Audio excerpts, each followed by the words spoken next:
Welcome to Tony at 12. I'm Tony LeBlanc, and today I'm in conversation with Neil Harvey, former chairman of the States of Alderney Policy and Finance Committee, and now an important member of the Alderney Bird Observatory. We're going to take a look at the recently announced list of priorities for 2024. Good to see you. Good morning, Tony. Nice to see you too. Now, we've seen this pyramid, and with the caption, "A Big Year for Alderney," and that was released on the 12th of January. Neil, could this be the eighth wonder of the world? The trouble when politicians choose these visual symbols is there's always an alternative interpretation. And of course, pyramids were traditionally used to bury pharaohs in. But I don't think we have any pharaohs, but we have lots of ambitions. So I just hope that it doesn't become a burial place for worthwhile ambitions. But yeah, I mean, it's one way of showing the important things the and priorities. I mean, I think that. I just don't want to sort of see it work out in the same way that Ed Miliband's Tablets of Stone did. Well, I say visual symbols are always double-edged. Well, let's start off. We've got a new CEO actually in place. Don't know whether you met him. I haven't, but hopefully we'll see a bit of stability on that side. Well, of course, technically he's not a CEO, is he? He's a chief clerk. Now, I'm not sure exactly what the distinction is. I guess, and I hope they perhaps saved a bit of money with the changed title. But I must confess I've probably missed some comment about it. But there has to be a reason why the title was changed. And sometimes there's a lot in just a word or two. But no, I haven't met him either. But obviously, we must all wish him well because it's a hard job, and I hope his background in the silly hours must be of some value, I'm sure, to our particular problems in Alderney. So I do wish him well, but haven't yet met him like yourself. Now, having a look at the base of the pyramid, and we'll come on to that in a moment. No mention of governance reform. There isn't, and I spotted that, I'd almost like to say right away. But having said that, in his preamble on the press release, Nigel did talk about governance as a surrounding issue, and I still feel it's it's the most important issue because if you don't get your governance right, the machinery of government, if that isn't right, how can you expect to get any worthwhile results out of the machine of government? There has been, I believe, a committee looking at it for quite some while. Haven't yet seen any results from that. I was pleased to see that in the annual change around of chairs in January, the states, by design or accidentally, managed to leave the existing chairman in place. Although in the case of GSC, I see that it was decided by ballot, by a draw rather, as there were two candidates with equal votes.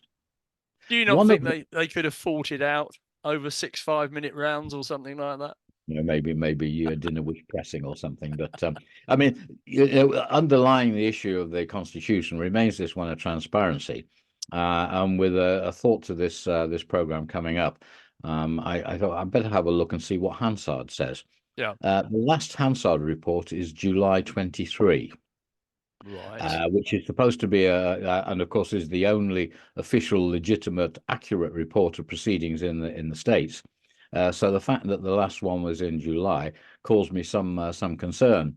Now, having spoken with one of the States members, they tell me the problem is not with the States, but with Hansard itself, which is so overwhelmed with work that they are way behind. Well, I mean, the states pay Hansard for this service, and although they're in a total monopoly situation, I think it's quite disgraceful that the last verbatim report on the state's proceedings is now 6 months old. And indeed, I believe it causes the states themselves some problems not having that record. Yeah, quite. So, that things like that, nuts and bolts issues need sorting out. There is a record of states' deliberations, which is partially complete. But for example, in I think it was November, a couple of the states members asked some fairly significant questions, and the deliberations say the answers will be published in Hansard. Well, when? Somebody needs to put a bomb under them. If that is to be our only source of reliable information, 6 months is far too long. I mean, can the president of the states of Alderney, put some pressure on Hansard here? Well, I don't know what may have happened behind the scenes, Mm, and the states member I talked to was obviously not happy with the no, situation. But, it's really not acceptable. It's not acceptable at all. And if Hansard aren't to be more timely in their production of that key source, then I can only think that the states need to provide a fuller report in the deliberations, as, for mm, example, the answers to states members' questions. yeah, absolutely. Right, let's get to the base of this pyramid, and we start off with care. And Yeah. the one thing that bothers me is how can they fund an increasing dynamic? Well, I think there are very few things in life certain other than death and taxes, but one of the things that is pretty certain is the demographic Mm, curve. And governments in the whole of the Western world are facing that problem and either sticking their head in the sand or making some probably largely ineffectual efforts to deal with it. But there is no question the Western world, and Alderney is way out there in the forefront, has an aging population with increasing demands for care. And of course, the care providers, certainly in the medical profession, are coming up with, thankfully, newer and newer ideas to handle some of the things to make people live longer and hopefully healthier lives. But they all come with a cost. So the yeah, cost of care is entirely open-ended. Um, Obviously, you need more funding one way or another. Um, there is one little sort of aside on this, which is that quite a few years ago, when I was in the States, one of my colleagues discussed this issue of people coming to Alderney, which we of course encourage, new people coming almost entirely from the UK, but they will have paid into UK funds for all their working lives, and then come to Alderney in particular, because of our open market on housing, and pay very little, but are almost immediately into the cost of a care system. that's wrong. That's something that should change. And Mm, bearing in mind the wider issues with a change of government in the UK, seemingly almost certain during the next 12 months, that in itself may increase the number of people looking for a happier island to come to than the UK may well be in the future, or certainly one that has lower taxes. So, one would expect that a change of government in the UK will interest a lot of people in what we have to offer. They have to like the particular uniqueness of Alderney and its isolation.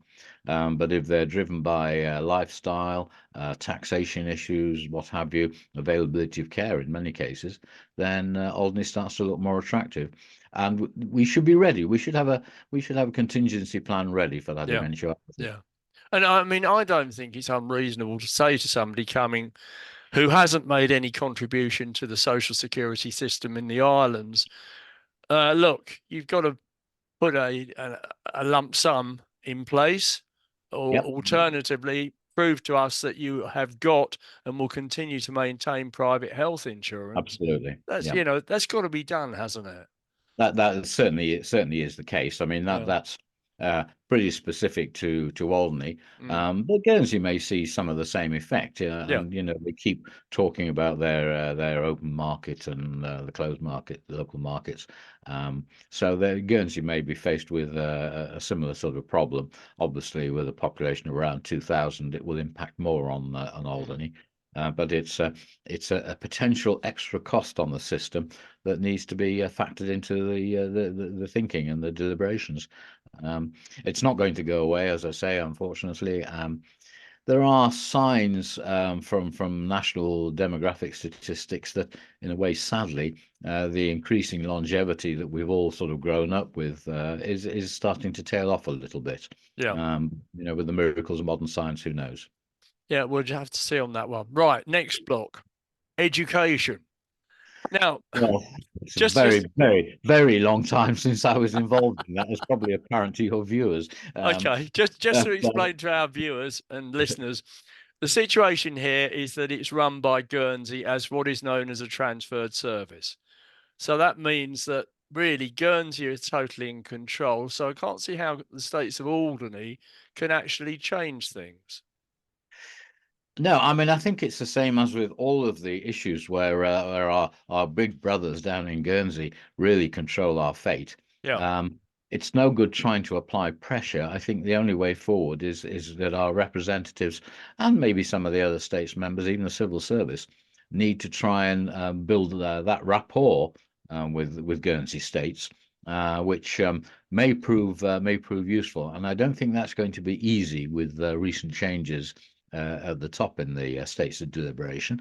But nevertheless, it's something that needs to be done. I don't think the stick will achieve anything because our stick is a tiny little twig. yeah, But good relations with Guernsey and continually emphasising the mutual benefits of a stronger economy in Alderney. We are full taxpayers to Guernsey. We still support and frankly invented the Gambling Commission, yeah. which produces the funds we need for capital projects. So we've now been totally cut loose on that by Guernsey in terms of budgets, not in terms of spending. And of course, it still generates, I think, a lot of employment in Guernsey, Yeah. which those who look at our costs on a per capita basis, which is probably the least useful way of measuring things, and we we all know who is keen on the per capita measures, We do indeed. overlook the benefits just from that one project alone that Yeah, Guernsey reaps in terms of employment and ultimately in terms of taxation. yeah. So we need to keep reminding Guernsey that, yeah, we are part of the bailiwick. We may not be equal partners in terms of the population or the voting rights, but we're an important part of the bailiwick. They are keen to talk about the bailiwick as an entity to the outside world. Well, it has to mean something internally as well. You So can draw an analogy here, can't you, really, with the UK government and the Scilly Isles and things like that. The fact that they're a small community doesn't preclude them from having, the same sort of benefits. absolutely not. I mean, the stretch of 20 odd miles of water between us, the fact we are an island, Mm, means that just looking at a crude numbers of population against costs is a totally meaningless exercise. yeah, And the argument, of course, within Guernsey is that if you looked at St Sampson's or Vale or some of those other communities outside of St Peter Port, if you applied the same arguments to them, they wouldn't have access to an airport or a port or any of those things. So and it's a ludicrous way of measuring things, yeah. but the individual rather likes it, and finds it a useful stick with which to beat us. It suits that certain person, doesn't it? Right. Absolutely. Moving on to the next block, transport. This is something where we do have a little bit of influence, I guess, and we're talking in terms of connectivity, air, sea, and in my view, also broadband these days. I think that's important. So the service to Alderney offered by Aurigny is getting worse and worse in my view. And I note that at the present time, Neil, they only fly once a day to Southampton. Yes. Well, we I think we were. It wasn't too hard to predict 10, 12 years ago that the service we had then, even though it had holes in it and we weren't entirely happy, was probably going to be better than the one facing us now. Um, and of course, so much is hanging on this issue of the runway. Um, I'll nail my colours to the mast. I never thought it was going to happen in terms of the extension and the massive costs, not just, of course, of the runway refurbishment extension, but the taxiways, the apron, and the terminal buildings, the fire brigade. The whole shooting match would have to have a significant upgrade based on a longer runway. So I've never been convinced that it was going to happen or be the right way, and I think the chances of it now are becoming vanishingly small.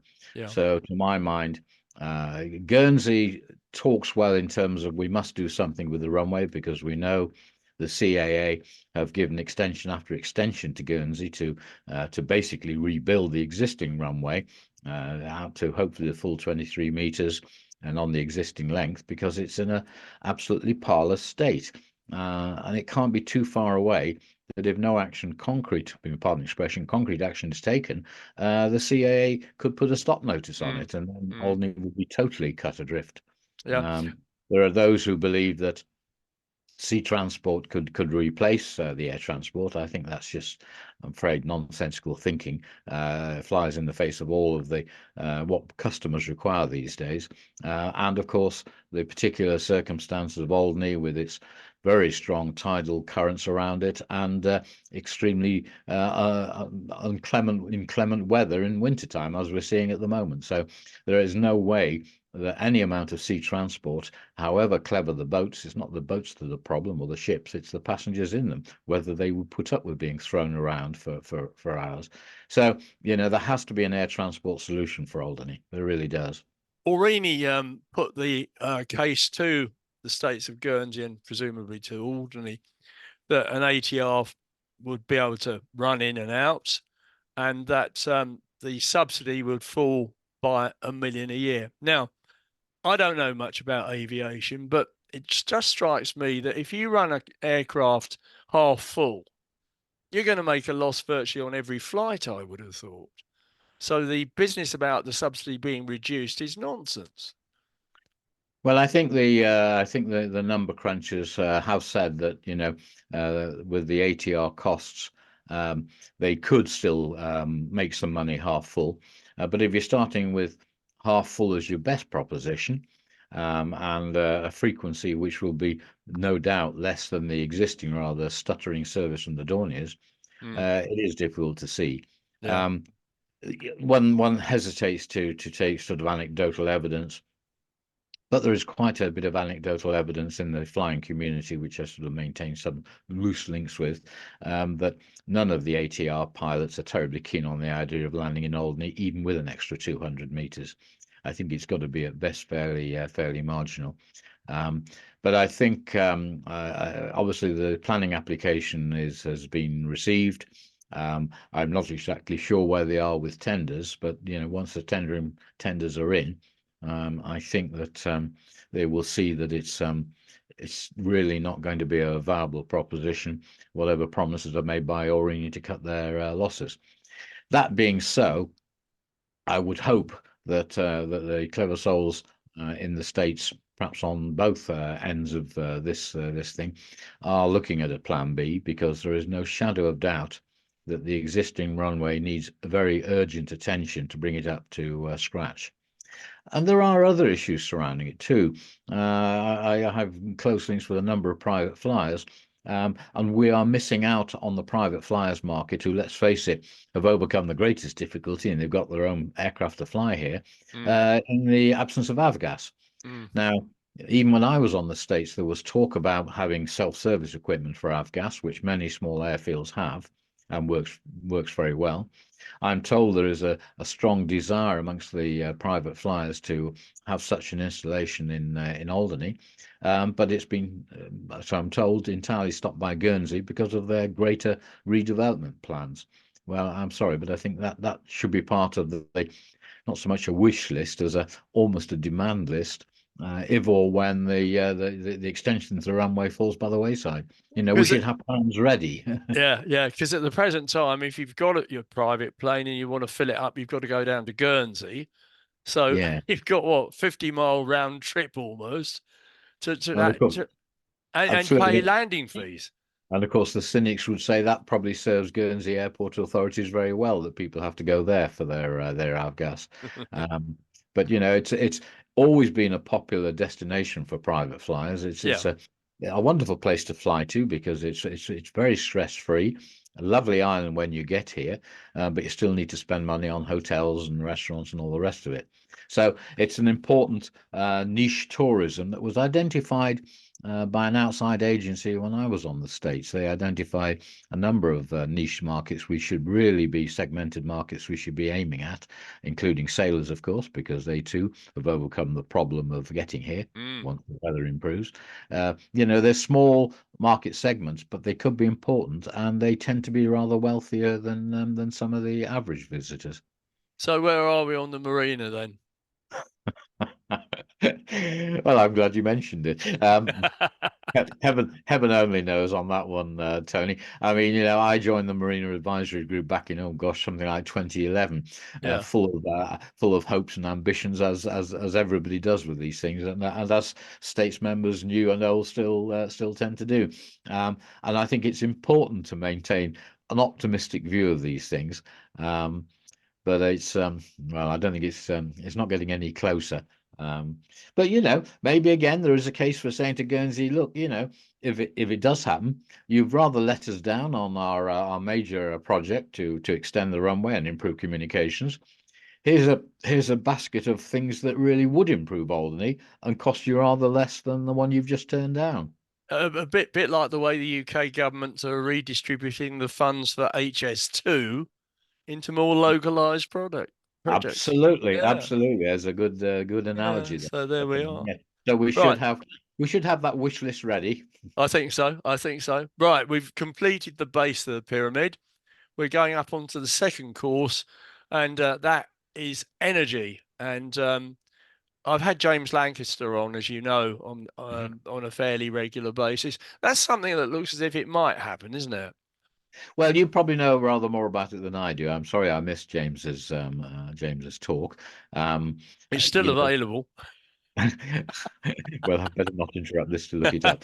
Um, no, I mean the potential is significant, whether it be onshore wind turbines, um, photoelectric cells, what have you.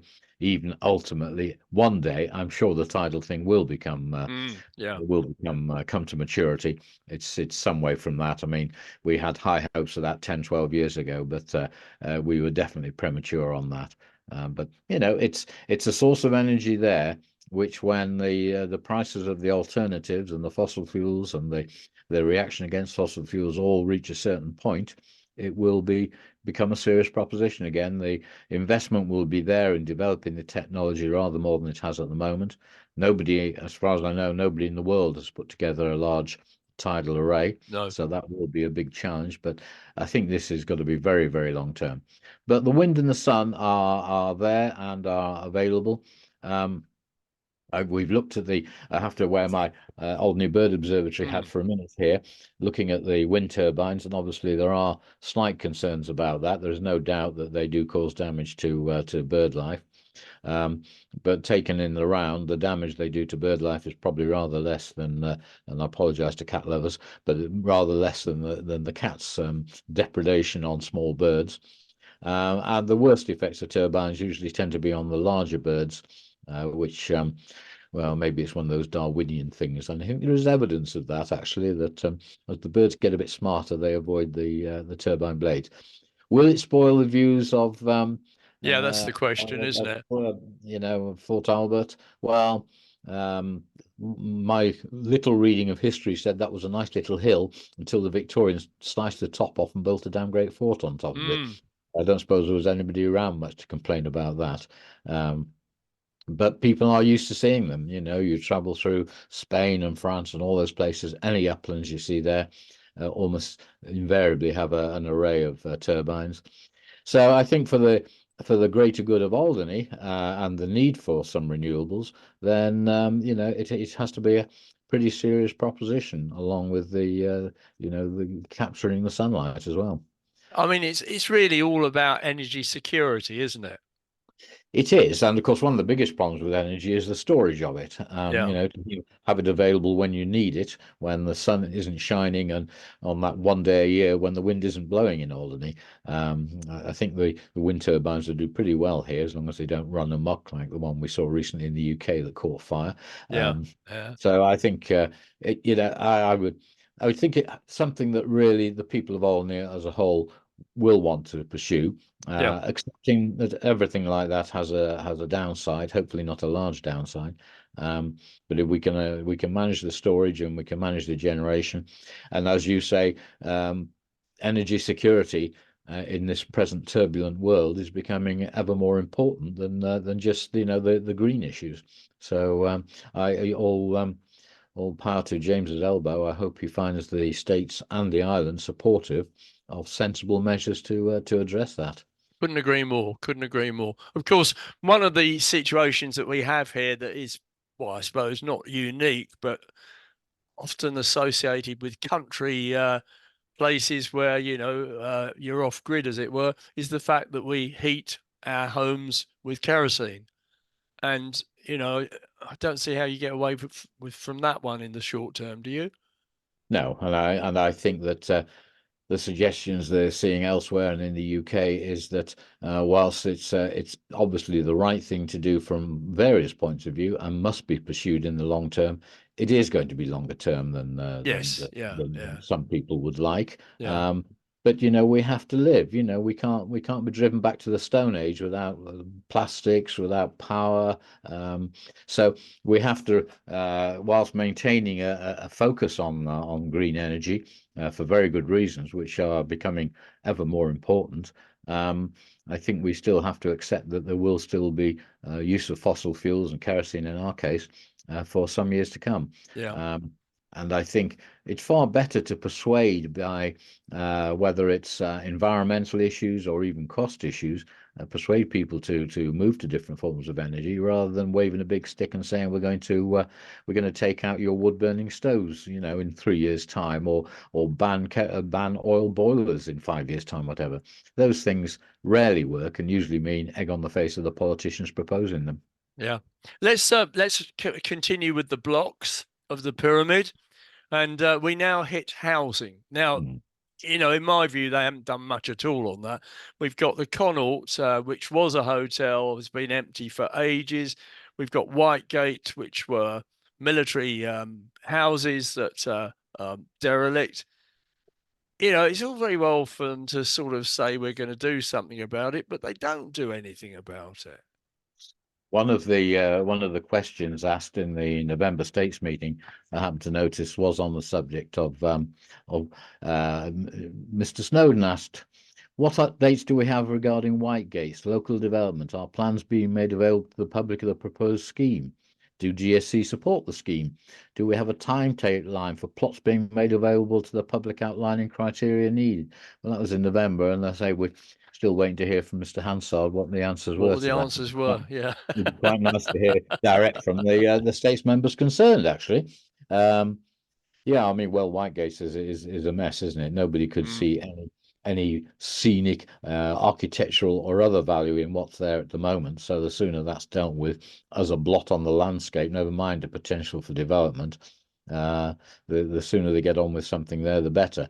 And in a way, these are the sorts of things the important but relatively minor issues that the states ought to be getting to grips with. I think, mm, it's no mm. good just talking about it. It needs some action.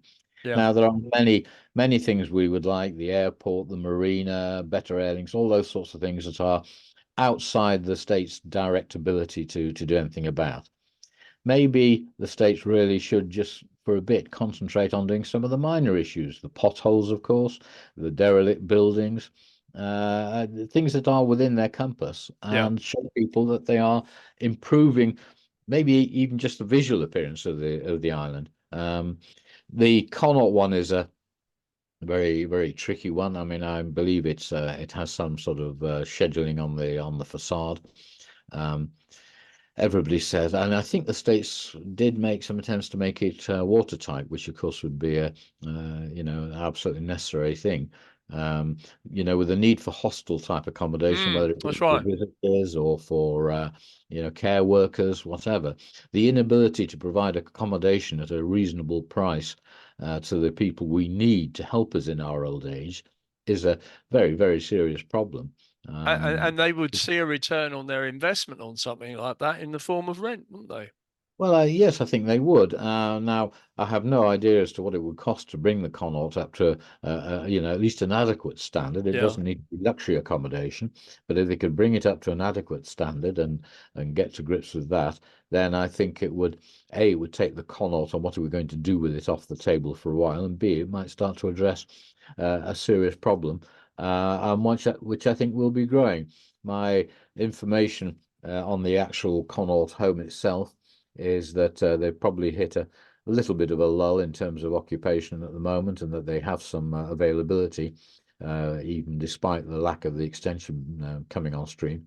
But, these things come in waves, and there Mm, will undoubtedly be a time 6, 12, 18 months away where the pressure is back on them again to accommodate more people. The physical premises should be there with the extension, but that is useless without the adequate care staff to look after patients and residents there. So, it's high time something was done with the Connaught. It really is. it's a waste, isn't it? It's an absolute waste. Now, we've It is. only got about 5 minutes left. Right. We need to So zoom on the we're pyramid. going further up the pyramid. We get to the economy. Well, any comments on that? Well, it's difficult to be precise on it. I mean, I like everybody, I walk up Victoria Street and I see more and more empty Yeah, premises there, which it's must be depressing. distressing to the landlords and is not Mm, good for the economy. Uh, but there are so many things that underpin the economy, such as the transport links. There is an illusion that all politicians have that governments can create jobs. They can't. What they mm, can do is remove the blocks and impediments to people wanting to start their yeah, businesses. yeah. That should be one of their most important jobs. Those may be legislative, as with our Ancient Companies Act. There are increasing problems, of course, obtaining banking facilities for anybody coming new to start a business up. It's becoming almost impossible to get a bank account for a new business. I don't know what they can do about that, but there really should be a concerted effort, both by, and probably, in fact, by all the Channel Islands, because all the Channel Islands are affected. Certainly, Yeah. Guernsey and Alderney are badly affected by this inability to get a bank account. And of course, it's a total cartel situation. If one bank turns you down or refuses you, that's it. It's almost a kiss of death on your prospects of getting a bank account, because the others will immediately follow suit. So that's a major impediment that the states and Guernsey should be trying to influence. But I think, I say, legislative things, inevitably in this developing world, we see more and more rafts of legislation. I think Guernsey are rather concerned about the Moneyval visit coming up shortly in the new year. We've seen a whole raft of additional requirements on charities, on data protection. Mm, mm. It's very easy to spend half your time filling in forms for other people. There ought to be a de minimis argument on this, that says that any business with a turnover or employees, or however you measure it, below a certain figure are excluded from some of these onerous bureaucratic requirements. That would be a Otherwise, good idea. we will end up in the situation where there are no longer any entrepreneurs. There are just bureaucrats and civil servants uh, trying to impose more and more safety measures on us all. And Alderney and safety measures, we're not exactly compatible Not bedfellows. into that. Not into that. Okay. We're right. We go right to the top, the peak of the pyramid, the environment. What were they talking about there? Well, I mean, there's talk about some new policies and what have you. I'm always slightly nervous about these, as I think are a lot of people in Alderney.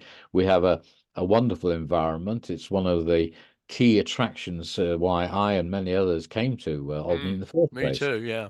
Um, are there serious threats to that environment?